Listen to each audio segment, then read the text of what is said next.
Welcome, Boss Bitches, back to the Boss Bitch Rising podcast. I am so excited to welcome our guest today, Vianka Jolie. She is a dear friend of mine. I've known her for a very long period of my life, probably the last decade, if not more. And we've experienced many powerful transformations together, and we've been on this spiritual awakening journey together. And I'm really excited to have you back here with us today. We're going to talk in this episode about really unlocking love energy. And so first, I want you to introduce yourself to our audience, anyone who doesn't know you yet. Thank you for having me, sister. It feels so good to be back here in this space to connect and share with you and share the medicine. Like Kale said, we go way back, and we've been witnesses to each other's evolutionary journey of personal development and embodying the boss bitch energy for sure. So I'm Vianka Jolie. I am a Reiki master as well as a spiritual life coach. Right now, I am the founder of my signature program called Transfiguration, which is a journey of helping women step into their embodied leadership roles and what that gets to look like as far as like really owning every delicious aspect of the human experience, of the feminine experience, and tapping into those resources that we're born with naturally and understanding what those are. So yeah, I've been in this journey for quite some time now and love to serve predominantly women in this space. So And it's been so beautiful to just witness your journey and see how we've both kind of been on a very similar path of evolution. And there's been, times that we've kind of gone our separate ways and then come back, and how powerfully we've come back and been kind of in a very similar season of our lives. And today I want to talk about really unlocking love energy. I feel like this time of year, so many people are reflecting on their love life, their relationships, whether you're single or you're in a relationship. This time of year really makes it apparent and brings up to the surface probably some things we're either not satisfied with, or things that we also feel really attached to and feel like we can't live without. I really want to discuss the energy behind love in today's episode, being that we're both energetic teachers and guides. I think this will be a very powerful conversation for all of our audience members, whether you're single or in a relationship, to really tune in and tap into your own personal love energy. So yeah. Starting this conversation here, we have a lot to learn from our relationships.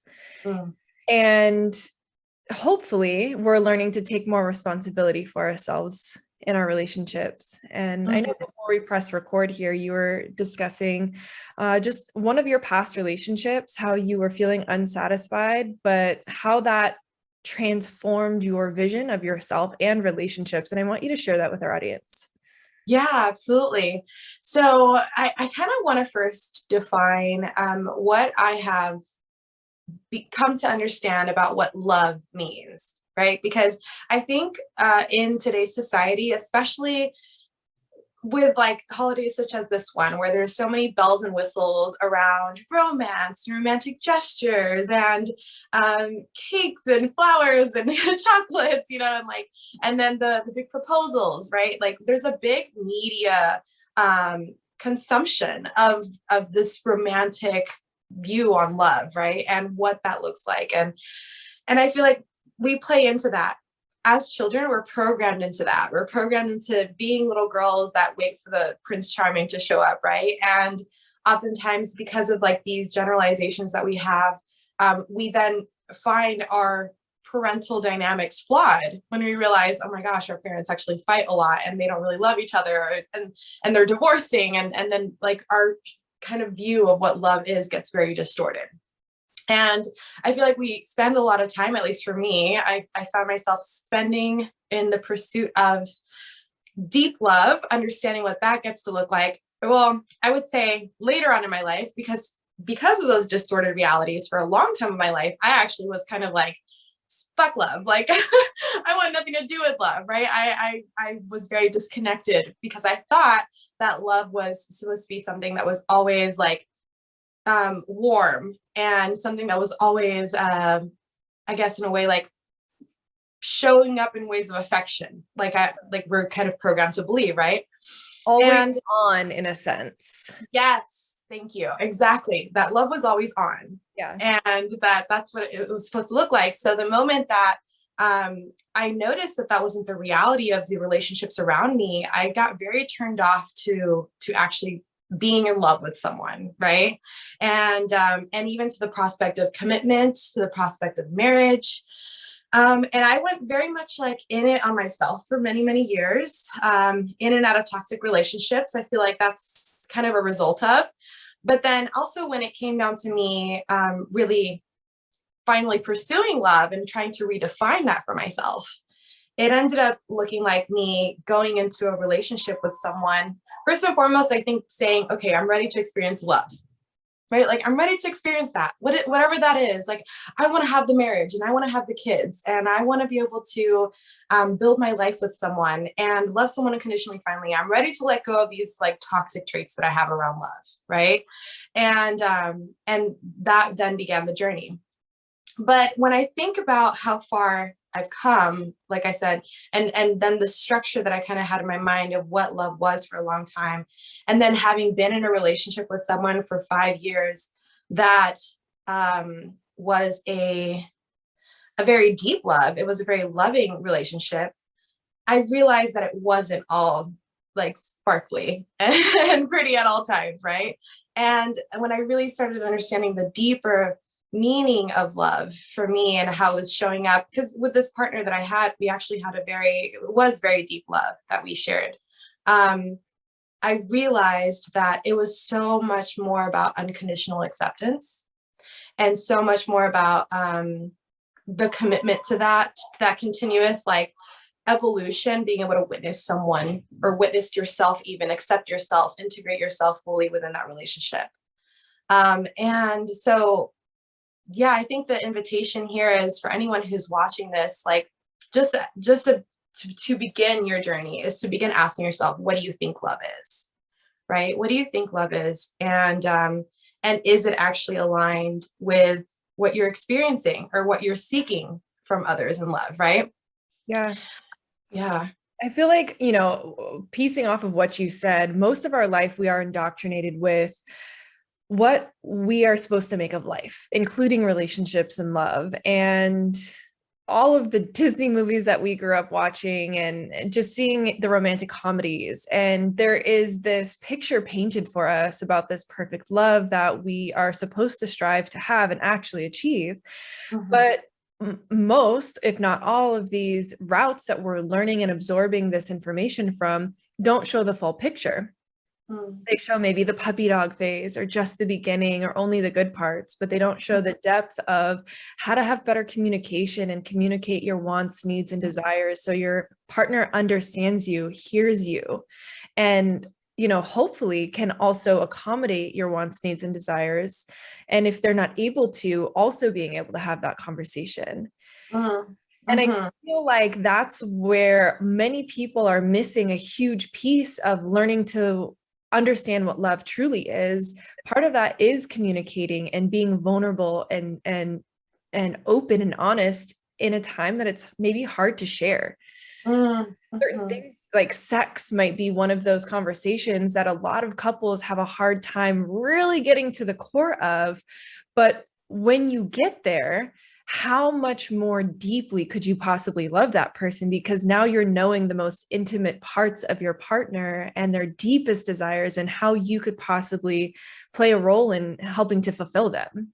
And exactly. These are conversations that you and I have had quite a bit. And this is also part of the reason why I wanted to invite you here to talk about all of these things today, because, this is going to be a very powerful share for our listeners.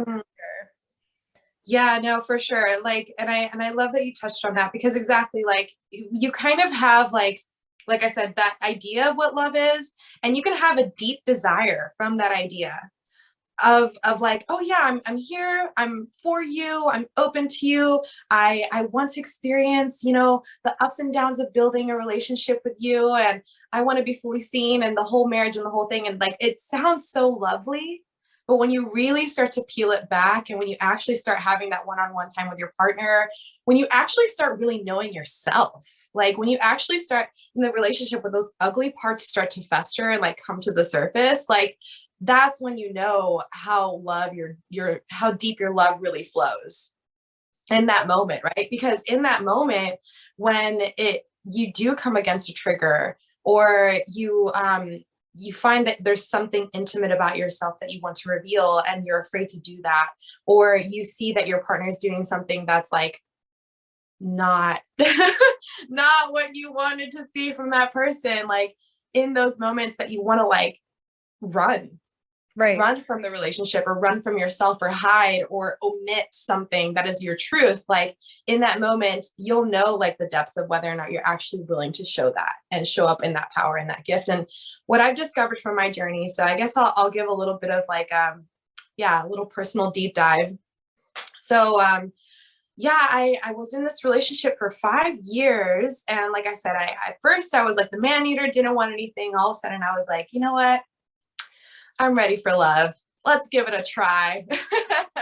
And just like that, in almost a very magical way, the universe manifested, a beautiful man who I fell in love with very quickly. And not so much because of like any material or physical attraction, but rather because I really felt like a deep resonance with his heart and with the way that he loved others and loved his family. Even like that for me was a big marker, right?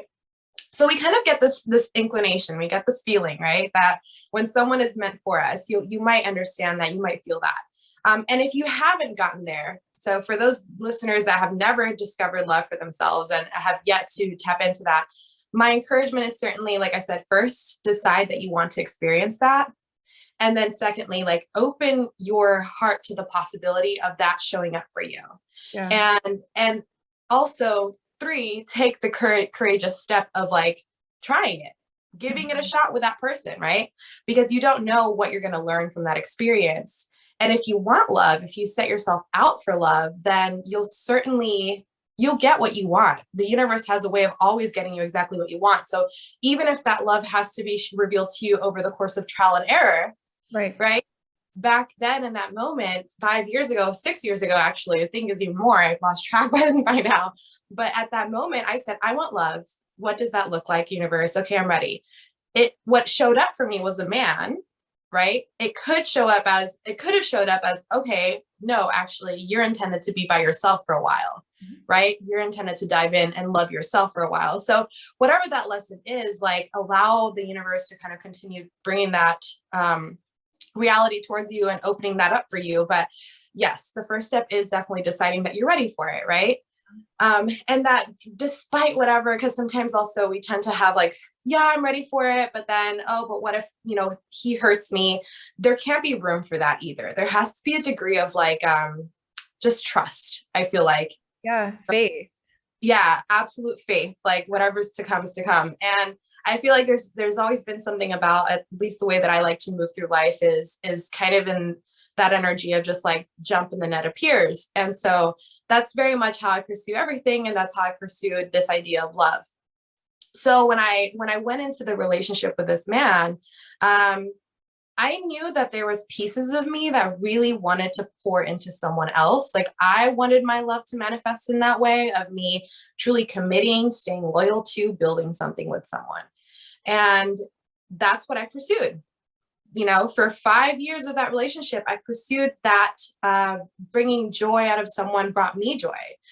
Well, interesting enough, right? Like the journey would have it, all along my spirit, I had claimed that I wanted love and I wanted deep love. But in those moments when I was in that relationship, I did find a lot of the shadow patterns of codependent tendencies surface, right? During that time, I realized that because I was so relentlessly trying to make like fit the mold of love, like be who I am. I guess I'm not really saying that correctly, but because I was trying to like fit into this idea of what it would look like to love someone relentlessly, I was willing to do whatever it took to stay in that relationship. Meanwhile, kind of sacrificing my own love, sacrificing the things that I loved about myself, and sacrificing even like my desires, some of my desires with regards to my sexuality. And so what's interesting is the journey was one of like I said, receiving a lot of nourishment from giving love, which was great. And it felt really good at that time. And then when you kind of get out of that honeymoon phase and, you know, you guys have known each other long enough, you realize that you're actually two very independent people in this dynamic together. And oftentimes with that flawed perspective of love, we tend to look at it as, you know, oh, well, once we're in this, we're a unit and everything that we do is together and we're meant to agree with everything. We're meant to see eye to eye and we're meant to make love the same every day and we're meant to have the same desires. And that's so far from the truth of what love really is, you know, when it comes to how you're loving your partner. And so we made the mistake, both of him and I made the mistake of, you know, 5 years of kind of like, yeah, being there 100% for one another, but also self-sacrificing in a lot of ways and not really honoring ourselves as individuals and loving ourselves as individuals before fully committing to the relationship. And so it's interesting because, you know, after some time, when you build your life around needing to love someone else the way that I did, when that person isn't fulfilling everything that you want, you start to feel starved. Yeah. And that starvation starts to build resentment. And you start to blame that person for why you aren't as happy as you thought you could be by loving them fully, right? Yeah. And that's like the character trait of like codependency, one-on-one, but you're so in it that you don't see that, right? Yep. And there's so much built on that relationship that you don't even, it's like question it. You're like, no, but this is how it is. And then that's where things start to get into a place of conformity. So I went from like, yeah, exactly, like, you know, thinking that I was doing the right thing by loving unconditionally, to then getting to a place of deep conformity, even though there were so many parts of me that weren't expressed, to then literally feeling like, holy shit, this is all that there is for me. A lot of things weren't communicated in the relationship and there wasn't an openness to communicate that, right? Mm-hmm. I think the other mistake that we often made is not really seeing that as two separate individuals, we would continue to evolve and change and have different desires. And those desires would shift over time, right? And like in that growth, like we wouldn't be the same people we were when we first met. So it's like, for me now, understanding that and seeing how that played out, yeah, it was really profound. It was profound to realize that I was in a relationship that I was very committed to with someone that I loved deeply, but I was not in love with, not because I didn't love them, but because I didn't love myself in the relationship. Right. Yeah. Part of that is like desiring the relationship so much that you place a large part of your self-worth in actually having the relationship. So that's like, okay, cool. First box checked. Now let's maintain the relationship. And the longer that you're in this committed relationship, the more value or perceived value that you attach to your self-worth.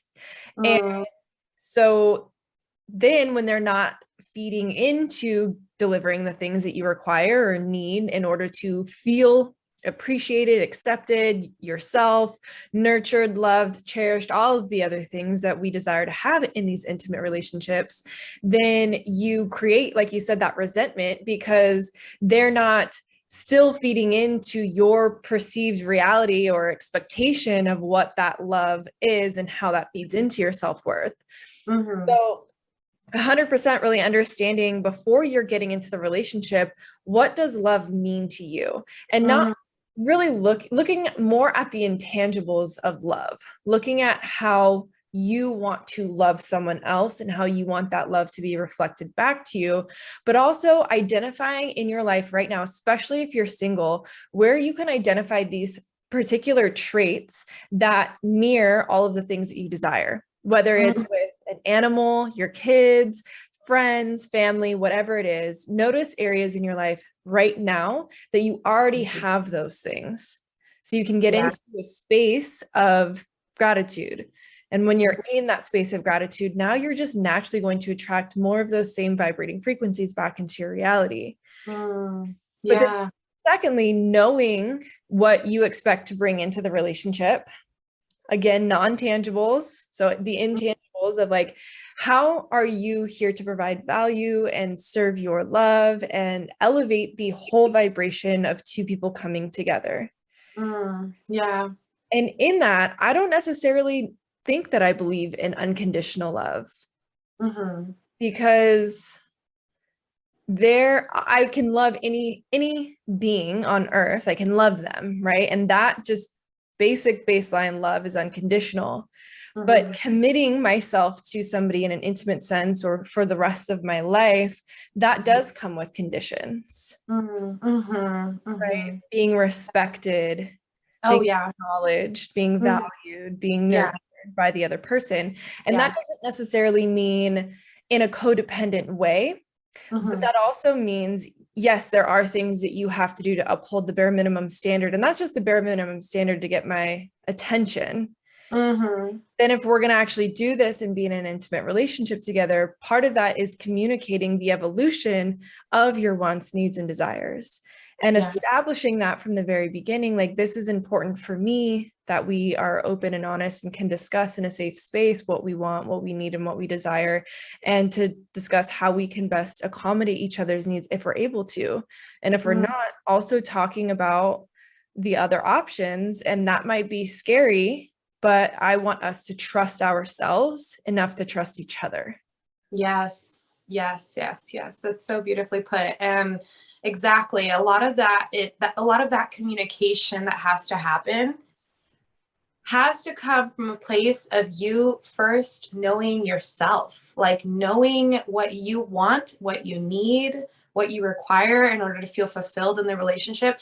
And sometimes you don't know yourself at the very beginning of a relationship. Sometimes, you discover yourself along the way, but doing yourself the favor of initially setting up those communications, instead of being like, I feel like as women, we kind of fall into this trap of like, oh, he really wants a woman who like takes care of him and cooks for him and does this and does that and can do all these things.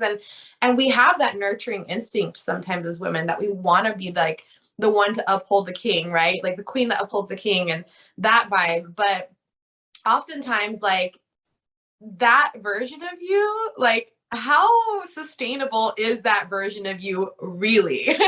Like, how long can you actually put up with it before you get to a place where it's like, asshole, come and pick up your fucking dirty laundry that's that's sitting on the floor, and you just get irritated, right? Like, so it's like that human imperfection that gets to be a part of you, that also gets to be openly expressed in the relationship from the get-go, right? Instead of it being like this kind of like fairy tale idea of what it's intended to be. I think that that's been the biggest lesson since having left my relationship. I had a gut feeling that there was a lot of growth for me. And like I said, this was a relationship that we were there for each other. We had a good thing going, a lot of love, a lot of support, like unconditionally. Something happened, drop of a dime, I could call this guy, he would come flying, like that kind of a commitment. Sure, that was great.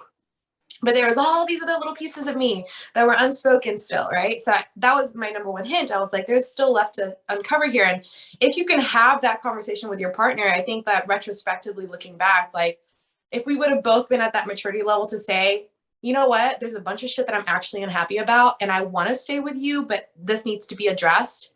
And this is a non-negotiable thing that needs to happen within this dynamic in order for us to continue moving forward. Like, if we would have both had the maturity to look at life that way and ourselves that way, then perhaps we would still be together, because everything else around the relationship was built on a lot of like trust and a lot of commitment, right? So those two things, you definitely need them.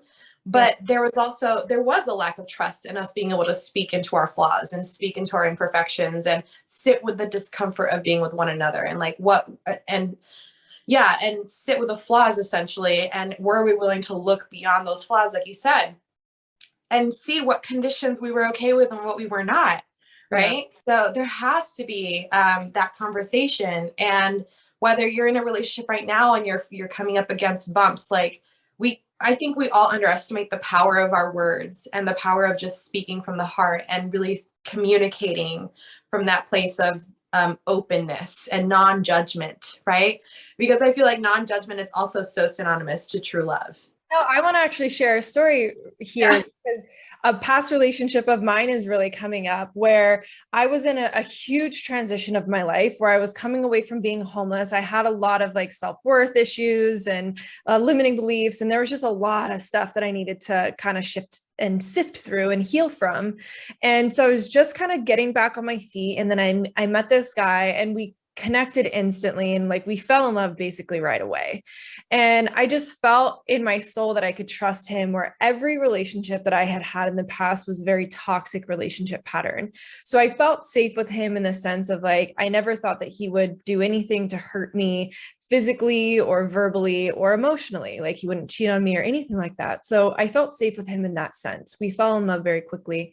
And, about 6 or 8 months in, we started having conversations about our future together. And we deeply loved each other and desired to get married. So we were talking about what that looks like. And so, of course, the conversation came up around finances, and that really was a big deal for me, where if I'm going to marry somebody, we need to be on the same page when it comes to how we spend our money, what we're doing with our money as we earn it, our bills, all of that.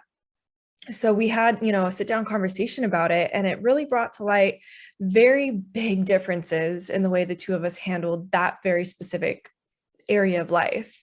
And so I kind of told him cut and dry, like, hey, I don't feel comfortable, even talking about marriage until this aspect of our individuality is more aligned first. I don't want to deal with this after we get married, because I am well aware that the two reasons why most divorce happens are either finances or because of sex or infidelity. Mhm. So for me, I was like, this is a non-negotiable for me. This needs to happen. And, fast forward about 8 months after that conversation, he came into a large amount of money and wasn't doing very responsible things with it, which was a huge red flag for me. And I told him, I think, we're individuals, but we're trying to make a future for ourselves. And this is completely the opposite of what's aligned for me. And I love you and I want us to have a future together. And I don't want to tell you what to do with your money, but this isn't working for me. And this scares me to want to make a future with you. And there were a lot of other things that fed into how the dynamic of our relationship was just not truly aligned for creating a future together. And we started going to couples therapy, and that brought up even more stuff. Mhm. I really wanted to get to the core of it because I genuinely adored this human, and I wanted it to work. And I think maybe he was to a point in his life where he was really comfortable in the way that he's been doing things for the last 15 years and wasn't so willing to change. And I couldn't expect him to change just for me. And that's actually unrealistic to expect somebody to change just for me, because if it's not for themselves, then they don't have enough weight or reason to make the change sustainable over time. Yeah. So for about another 8 months after going to therapy and all of that, we really talked it out a lot. And I just didn't feel like I could trust him around a lot of other areas of life that I never even realized before being in that relationship. Right. All of my focus and attention was on relationships prior were on toxic relationships or my partner cheating on me or anything else. And now I had total trust in those spaces. So I was looking at things in a much different way. And it brought to the surface other things that are now very important. So I just felt like sharing that, because it's like certain things that you think are non-negotiables or you don't even realize are non-negotiables might come up in a relationship with somebody that you're so madly in love with. But this actually shows the dysfunction in the dynamic of how you guys can work on things and get more aligned, or why you guys aren't aligned and meant to be together long term. And it's unfortunate when relationships like that come to an end, because you still love that person very much, but it's just like, what's the longevity here? What's the long game? And if we're not willing to be aligned together, I just can't continue to commit to this anymore. Yeah, absolutely. And I love that you spoke into that, because it really is when you finally have the discrepancies within the relationship and those red flags start to show up, like it does show you exactly what the relationship is made of. And it shows you where you are holding whatever you're holding, right? Like whether that's your certain beliefs about money or certain beliefs about like sexuality being the big thing. I want to go pivot back on that because that was one of the big things why I ended up actually leaving the relationship that ended up feeling super highlighted, right? I felt very from the get-go, I had always felt like I was a little bit more of a sexual person than he was. Um and yeah, I just remember feeling like it was completely on him why I was not feeling fulfilled for a long time, right? And us having had those difficult conversations and me not feeling like he was open to changing or kind of adopting more different practices and such that I needed to feel fulfilled. But here's the interesting part, and piggybacking off of what you just said, Kale, is like, yeah, when I walked away from that relationship, I realized that my experience of sexuality was completely relevant to me and relevant to what I desired to experience. And so, regardless of whether or not he was the one that was giving me that energy, right? I realized that sexual energy was actually something that was available to me at all times. And me putting it on my partner to fulfill me in that way was disempowering to me. And so, the funny thing about relationships is, like I said, they highlight these parts about us. And so I took this realization and began to really run with it. And I feel like that's now on the journey that I'm on is like separate from the relationship, having learned the things that I had to learn in the relationship, right? There's like golden nuggets through all of these experiences. And it truly is like what true love or self-love is like being able to take, your past and use it as things that actually help you grow and evolve, right? And so I've taken this insight that I received around my need for sexual expression, and I really went in on this whole entire summer, really understanding more of what that gets to look like, honing in on my own energy, and within my sexual expression, like how to communicate, what my needs are with the people that I'm sexually engaging with, and how to lay down really powerful boundaries within that. Boundaries being something that I didn't have very clear as a woman who was raised to think that she had to be the all and everything to her man, right? Like, what boundaries? I get to conform myself to you and whatever your needs are, right? And for a long time, that's exactly what I did. And so, and that self-sacrifice is what keeps us feeling depleted. So like, what's so crazy, and I don't think I've shared this with you yet because we haven't really had the chance to catch up, is that I spent the summer really honing in on my own sexual pleasure. And I feel like that for me is like the single biggest act of self-love. Instead of feeling like I could have gone the route of, oh, well, he was messed up and therefore I need another man to like fill this void because there's got to be another man out there who can do it better, right? Like, I didn't really believe that because I recognized that it was actually all on me. And in that moment, through knowing that, like I said, I started kind of really discovering what my personal pleasure practice gets to look like, and honing in on that and getting really excited about that. And through this time that has been spent where I put myself first, my ex and I ended up actually reconnecting over the last several weeks because he had to, we had our lives like tied together. We were both living in Atlanta at the time when we broke up, and we had things in storage. We had a lot of loose ends. And so we decided to make a trip out to Atlanta in order to, get things out of storage and kind of like finally do the final severing of the relationship, so to speak. Yeah. And during that time while we were there, during those 2 weeks, it's crazy how, because of me going in on myself and because I started to deeply understand what I needed, and because of the space that was created, right? Because I left the relationship, he could have stayed in the same pattern just as I could have stayed in the same pattern. And we would have still been like sulky and probably more angry and more resentful towards each other if we would have stayed in it. But because we created this beautiful space, like, and we honored ourselves and consciously uncoupled, we were able to be in a room together and actually grow in the depth of our acceptance of one another. I was able to have conversations with him where I expressed my sexual needs, like, and discussed them just as if like you and I are chatting here. And he was able to see me as a woman in my wholeness, in my integrity, not as the woman who owed him something as part of the relationship, right?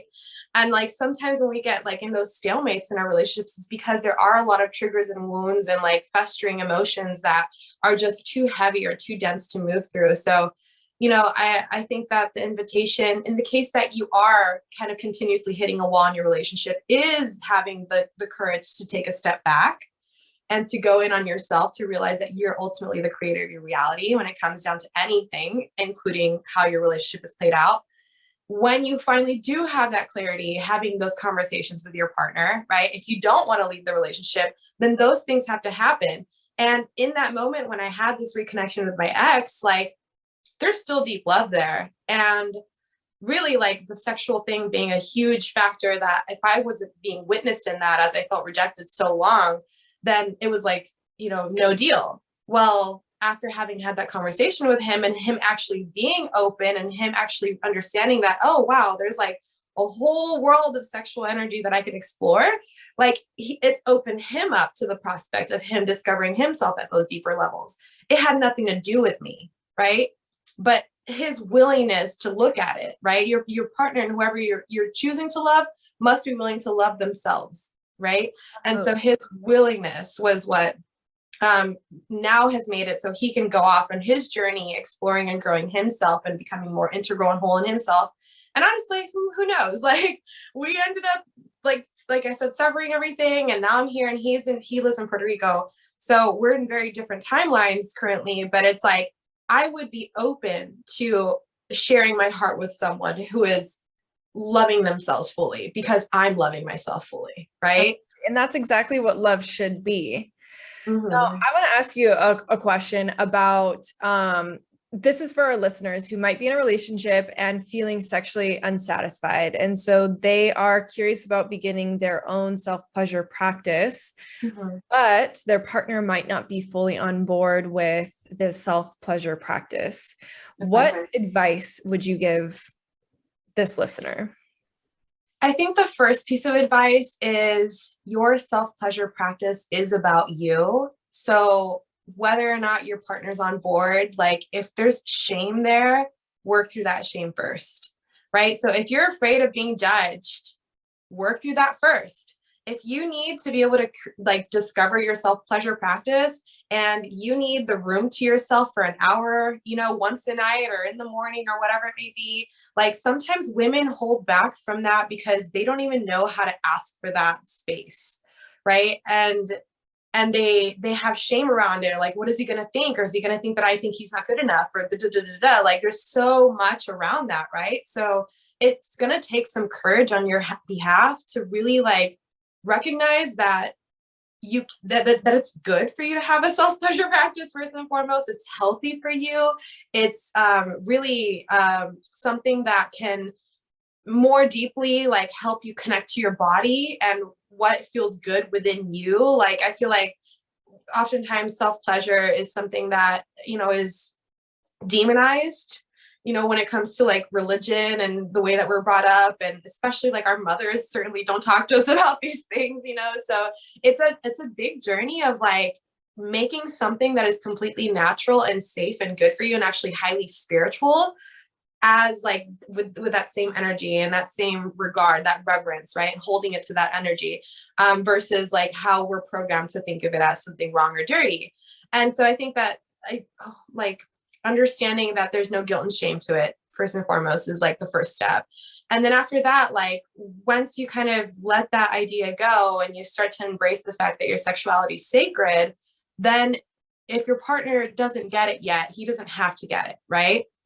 But you have to create that space for yourself and communicate that need. And just be clear and honest about yourself, right? Be authentic to yourself, because if you're not, then the only thing that will happen is resentment. You'll grow resentment, right? Towards him and why you're feeling suppressed.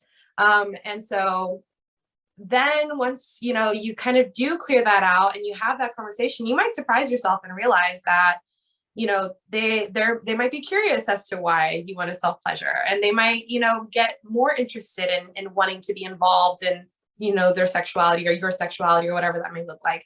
But you won't really know until you have that hard conversation with the person that you're with. Yes. So yeah. That's beautiful. So takeaways from that is release the shame that you might have holding you back from making that decision for yourself.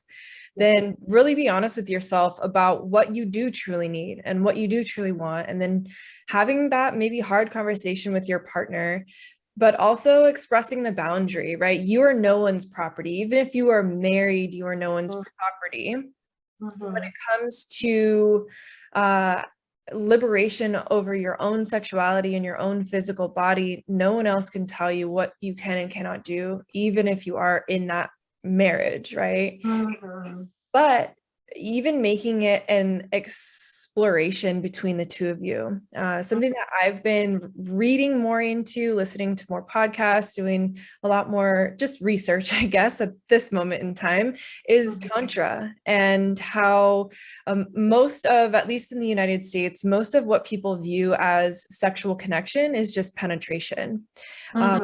Even oral, if we will, but a huge part of the sexual connection is lacking in many relationships, where we're not fully connecting with our partner. We're only partially connecting with them in a very shallow or superficial way if it's just only penetration. If we're not fully connecting through exploring our partner's bodily physiological responses to how they respond to us, connecting with them through touch or sound or taste or smell or different textures or those little things, even through breathing in sync together, a lot is not, most of sexual experience aren't being fully fulfilled to the best of their ability because we're not exploring these ways of connecting with our partner in deeper, more intimate ways that might not necessarily be seen as sexual, but as you start to explore into that more and create a more sensual experience, you might find a deeper level of pleasure, intimacy, and connection with your partner.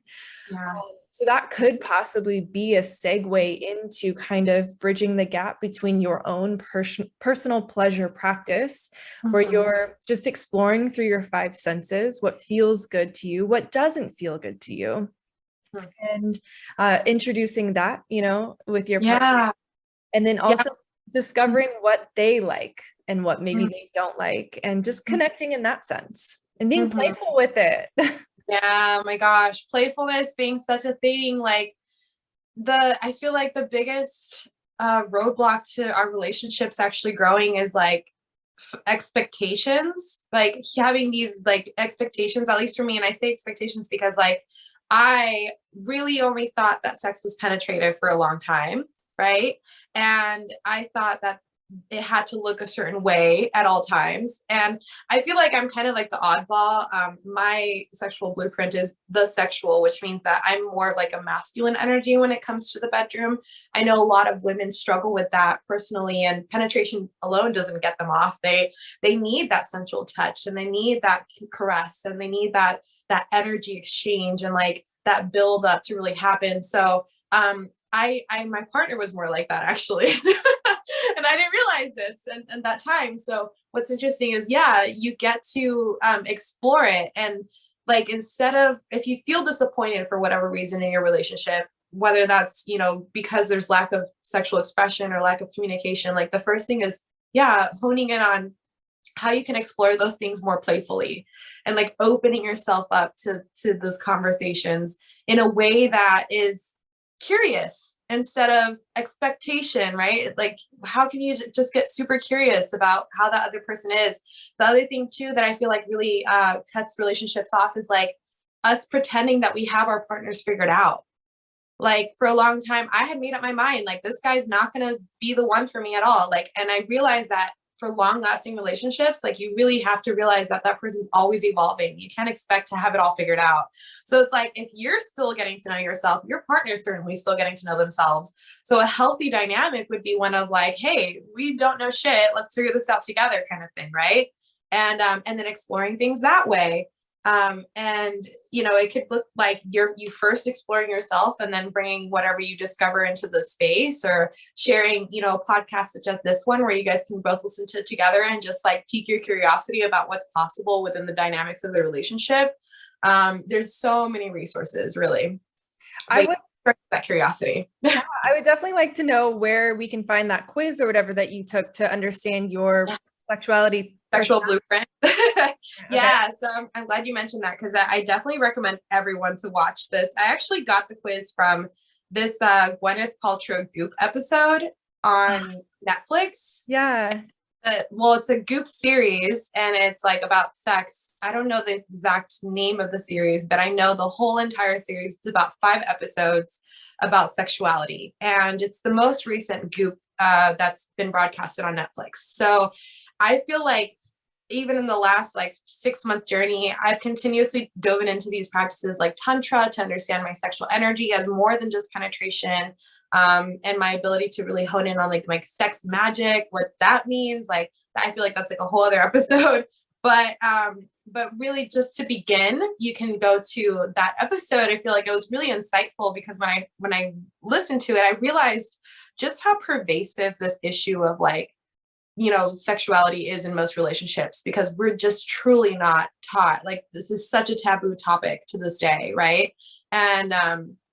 It's a huge roadblock in a lot of relationships. And I feel like it's one of those things that it's sad that it's such a big roadblock, because our examples of a good marriage oftentimes looks like 2 people that haven't touched each other in years, Yeah. And then they're still like so head over heels in love too. Right. Oh my God. They're so like, yeah. And they become roommates, and it's so sad, to kind of feel that disconnect. Like, and I mean, maybe the thing about it, it's like, you don't know how good it can be when you've lived like that for so long, like you kind of get so complacent. So if you're tuning into this, there's a chance that you're curious, right? Or like, you know that there's got to be more, or you're just drawn to the message and you're ready to explore.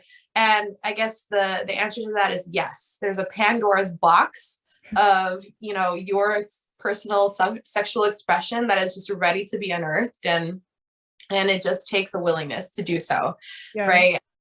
Yeah. That's where I've really found like just exploring, being curious and exploring through my 5 senses, because that's, for me at least, the easiest. And for most people, that's the easiest place to start, where if we can put on an outfit and be like, oh, I love this color on me, or I love this cut on me.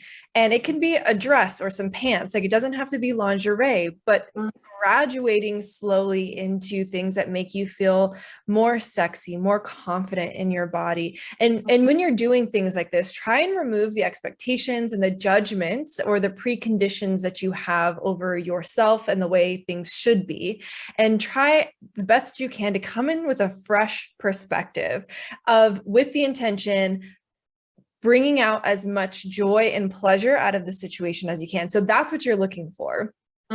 What makes me feel good? What is joyous? What is pleasurable? What do I like? And then if you are obviously noticing things that you dislike, take note of that, but place it off to the side and keep exploring. Go on that explorative journey. And I really urge all of our listeners to make life an exploration journey through the 5 senses. And this will help you really enjoy more out of just your everyday environment, when we can show those little pieces of gratitude for the things that are maybe always there, but they still bring joy into our life. That takes the monotony out of the day-to-day life and makes it more of just a joyous experience. And if your relationship's lacking or your sexual single life is lacking, these are things that you can do to just subtly spice it up a bit.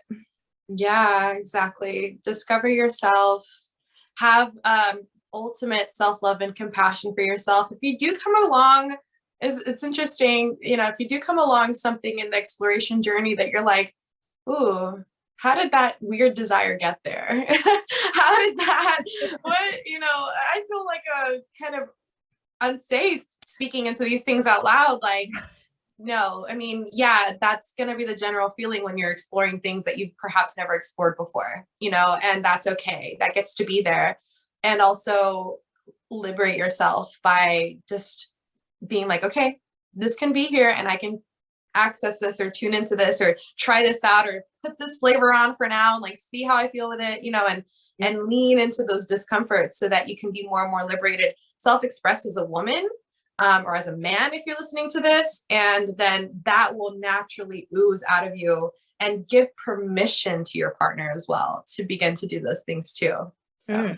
Yes. Well, thank you so much for sharing all of your insight and your experience with us today. Is there any last things that you would like to share with our audience? Maybe final words, or just where we can find you on social media? Yeah, no, final words is just, give yourself that love, give yourself that love by, unconditionally exploring, allowing, accepting yourself. Start with you first. And once you access that, everything else will kind of just open up for you when it comes to your relationships. And during this time of, love with this holiday that can be so triggering, just notice how blessed you truly are in your life and how much you have available to you in this moment, right? So if you're feeling that lack in a relationship, it doesn't mean that this is the end of your story. So just keep yourself in that vibration of that love is available to you, and it will be. And where can we find you on social media? Yeah, so I'm at Divinely Conscious. So exactly how it's spelled, Divinely Conscious. On Instagram, right? On Instagram. Thank you. Yeah. Of course. Well, Vianka, thank you so much, my love, for being with us today. I'm sure you'll be back because I love having you here. We always have very powerful conversations. And I think sex magic, unleashing your sex magic, might be something that we need to talk about in the near future. Ooh, that'd be fun. I would like that. Of course. All right. All my love. Okay. I love you too. Thank you. Bye.